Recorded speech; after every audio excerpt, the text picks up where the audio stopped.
20 Undang-Undang Nomor 24 Tahun 2007 menyatakan bahwa bencana merupakan suatu ancaman dan dapat mengganggu masyarakat. Adapun faktor penyebabnya, yang pertama dari alam itu sendiri, kemudian faktor alam, dan yang ketiga faktor yang dilakukan oleh manusia itu sendiri, dan akan berdampak dan akan mengakibatkan kerugian harta benda maupun dampak psikologis. Sedangkan definisi bencana menurut Undang-Undang Nomor 21 Tahun 2008 tentang penanggulangan bencana menyebutkan bencana adalah rangkaian peristiwa yang mengancam kehidupan masyarakat yang disebabkan oleh faktor alam, faktor non-alam maupun faktor manusia itu sendiri, sehingga mengakibatkan jatuhnya korban jiwa manusia, kerusakan lingkungan, kerugian harta benda, dan dampak psikologis. Sedangkan menurut Strategi Internasional atau PBB untuk pengurangan bencana, United National International Strategy for Disaster Reduction pada tahun 2009 dalam buku panduan pengelolaan risiko bencana berbasis komunitas atau PRBBK mendefinisikan bencana sebagai gangguan serius terhadap masyarakat sehingga menyebabkan terjadinya kehilangan jiwa, kerugian ekonomi dan lingkungan yang melebihi kemampuan masyarakat untuk menghadapinya dengan menggunakan sumber daya mereka sendiri. Kemudian kerentanan bencana. Kerentanan menurut Perka BNPB nomor 2 tahun 2012 merupakan kondisi masyarakat yang mengarah dan dapat menyebabkan ketidakmampuan dalam menghadapi ancaman bencana. Sedangkan dalam buku pelatihan kesiapsiagaan, bencana disebutkan bahwa kerentanan adalah suatu keadaan atau kondisi lingkungan dari suatu masyarakat yang menyebabkan ketidakmampuan dalam menghadapi ancaman bencana. Kerentanan dikaitkan dengan kemampuan manusia untuk melindungi dirinya dan memiliki kemampuan untuk menanggulangi dirinya dari dampak bencana tanpa bantuan dari luar. Menurut Perka BNPB nomor 2 tahun 2012 tentang pedoman umum, pengkajian risiko bencana tingkat kerentanan dapat dilihat dari kerentanan fisik, kerentanan sosial, kerentanan ekonomi, dan kerentanan lingkungan. Ada 4 kerentanan bencana. Yang pertama, kerentanan fisik, di mana kerentanan fisik menggambarkan suatu kondisi fisik yang rawan terhadap faktor bahaya tertentu.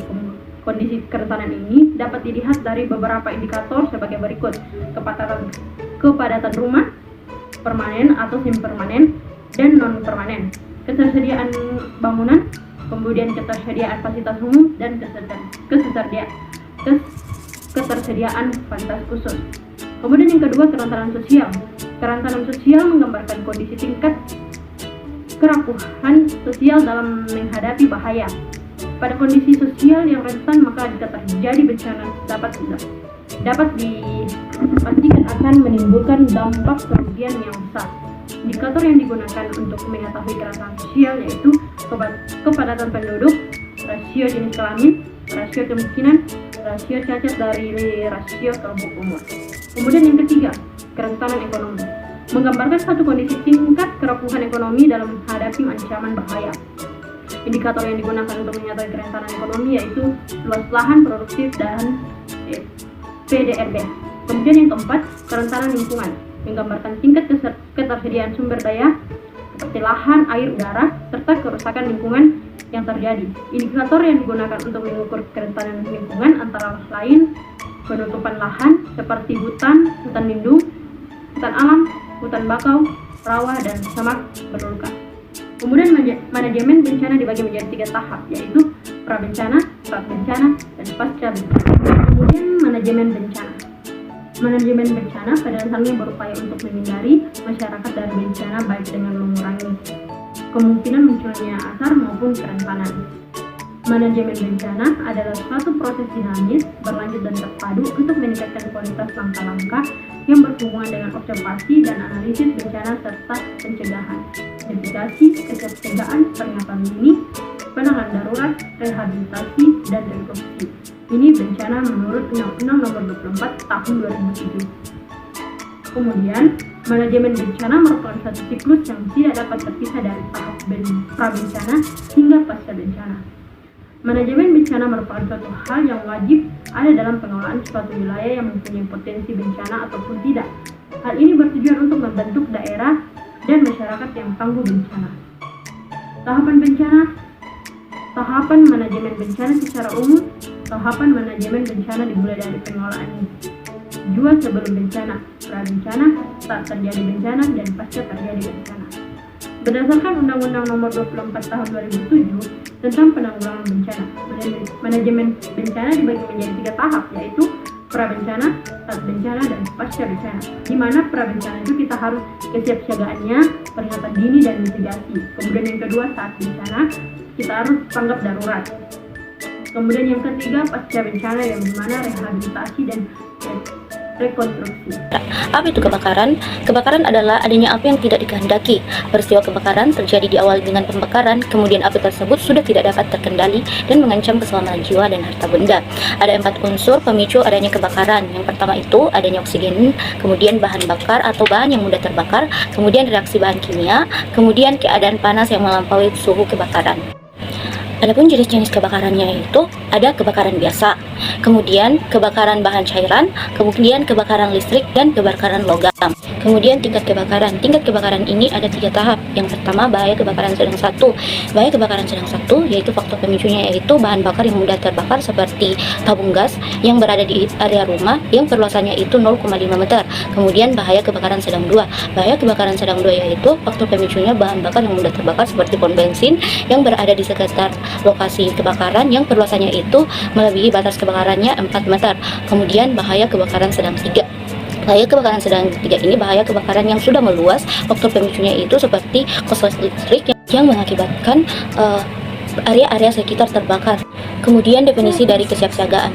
Menurut Sutton dan Triani, kesiapsiagaan merupakan kegiatan yang sifatnya perlindungan aktif yang dilakukan pada saat sebelum terjadi bencana dan pada saat terjadi bencana sehingga dapat memberikan solusi jangka pendek maupun pemulihan jangka panjang. Nah, tujuan kesiapsiagaan yang pertama itu ada mengurangi ancaman. Nah, untuk mencegah ancaman secara mutlak itu memang mustahil, seperti gempa bumi dan meletusnya gunung berapi. Namun, ada banyak cara yang bisa dilakukan untuk mengurangi kemungkinan terjadinya bencana atau mengurangi akibat ancaman. Kemudian, yang kedua itu ada mengurangi kerentanan masyarakat. Kerentanan masyarakat ini bisa dikurangi apabila masyarakat memang betul-betul mempersiapkan diri untuk menghadapi bencana ini. Jadi kita sebagai masyarakat, apalagi kita yang tinggal di daerah-daerah yang rentan terhadap terjadinya bencana, kita harus benar-benar mempersiapkan diri. Nah, yang ketiga itu mengurangi akibat. Nah, untuk mengurangi akibat suatu ancaman, maka masyarakat perlu untuk mempunyai persiapan agar cepat bertindak apabila bencana akan terjadi. Kemudian yang keempat itu ada menjalin kerjasama. Nah, tergantung dari cakupan bencana dan kemampuan masyarakat, penanganan bencana dapat dilakukan oleh masyarakat itu sendiri atau apabila diperlukan dapat bekerja sama dengan pihak-pihak yang terkait untuk menjamin kerjasama yang baik. Selanjutnya itu ada indikator yang akan digunakan untuk menilai kesiapsiagaan masyarakat dalam menghadapi sebuah bencana. Yang pertama itu ada pengetahuan. Jadi pengetahuan terhadap bencana yang dimiliki mempengaruhi sikap dan kepedulian masyarakat untuk siaga dalam mengantisipasi terjadinya bencana. Terutama itu bagi mereka-mereka yang bertempat tinggal di daerah-daerah yang rentan terhadap terjadinya bencana. Kemudian yang kedua itu ada sikap kesiapsiagaan. Jadi sikap kesiapsiagaan itu merupakan tindakan-tindakan yang dilakukan untuk mengurangi risiko bencana. Kemudian yang ketiga itu ada rencana tanggap darurat. Kemudian ada rencana tanggap darurat. Nah, rencana tanggap darurat ini sangat penting menjadi bagian dalam kesiapsiagaan karena ini berkaitan dengan evakuasi, kemudian pertolongan dan penyelamatan agar korban bencana dapat diminimalkan. Kemudian yang keempat itu ada sistem peringatan dini. Nah, sistem ini meliputi tanda peringatan dan distribusi informasi akan terjadinya bencana. Melalui peringatan bencana ini, masyarakat dapat melakukan tindakan yang tepat untuk mengurangi korban jiwa. Kemudian yang terakhir itu ada mobilitas sumber daya. Nah, sumber daya yang tersedia itu baik sumber daya manusia maupun pendanaan dan sarana prasarana penting untuk keadaan darurat merupakan potensi yang dapat mendukung atau sebaliknya menjadi kendala dalam kesiapsiagaan bencana. Jadi kesimpulannya itu kebakaran adalah suatu nyala api, baik itu api yang besar maupun kecil yang bisa menyebabkan kerugian dan bisa menelan korban. Kemudian kesiapsiagaan itu merupakan kegiatan yang sifatnya perlindungan aktif yang bisa kita lakukan pada saat sebelum terjadi bencana.